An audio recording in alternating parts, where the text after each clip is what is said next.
Alexey Arestovich never wanted to be president. A soldier, an actor, a psychologist, these were his passions. Yet fate had other plans.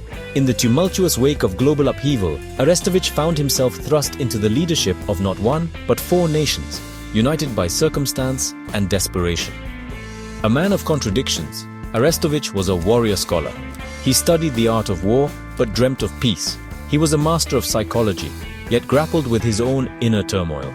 Now, as president, he faced his greatest challenge, navigating a world on the brink while harboring a secret dream in his heart.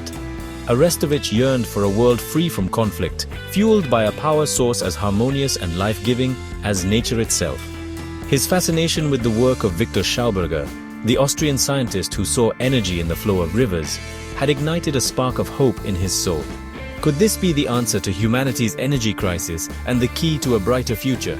His presidency was an accident, but his purpose, he felt, was not. Victor Schauberger believed that nature held the key to limitless clean energy.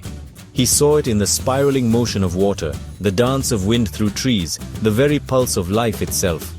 Arestovich, captivated by this vision, saw in it the potential to heal a fractured world. Free energy, Arestovich believed, could unite nations. It could lift people out of poverty and usher in an era of unprecedented prosperity.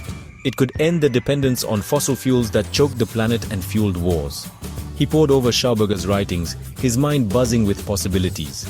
He consulted with scientists and engineers, seeking a way to translate theory into reality. Yet, the path to free energy was shrouded in complexity, a labyrinth of scientific mysteries and engineering challenges.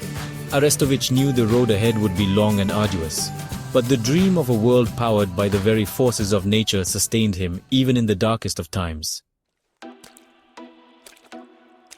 The news reached Arestovich as he wrestled with the intricacies of vortex mechanics. The Museum of Ancient Sanskrit Manuscripts, a repository of irreplaceable knowledge, was ablaze. A symbol of cultural heritage, reduced to ashes. Despair threatened to engulf him. The fire felt like a cruel metaphor for the state of the world, fragile, easily destroyed, consumed by chaos. Were his dreams of a brighter future nothing but naive illusions? Yet, amidst the ashes, a spark of hope remained. The manuscripts, though lost, were not the only source of wisdom. The knowledge they contained, passed down through generations, whispered of balance, of harmony, of humanity's interconnectedness with nature. The fire, a tragedy, also served as a stark reminder of what was at stake. Arestovich knew he couldn't afford to surrender to despair. The world needed his leadership, his vision, now more than ever. The phone rang, shattering the silence of Arestovich's contemplation. It was John Nisler, a renowned oceanographer, his voice tight with urgency. An oil spill, massive and uncontained, threatened to engulf the South Pacific. Arestovich felt the weight of the world settle on his shoulders. It was a cruel irony. As he sought to break free from the shackles of fossil fuels, their devastating power reared its ugly head once again. The crisis demanded immediate action. Arestovich mobilized resources, dispatching teams of experts to contain the spill and mitigate the environmental damage.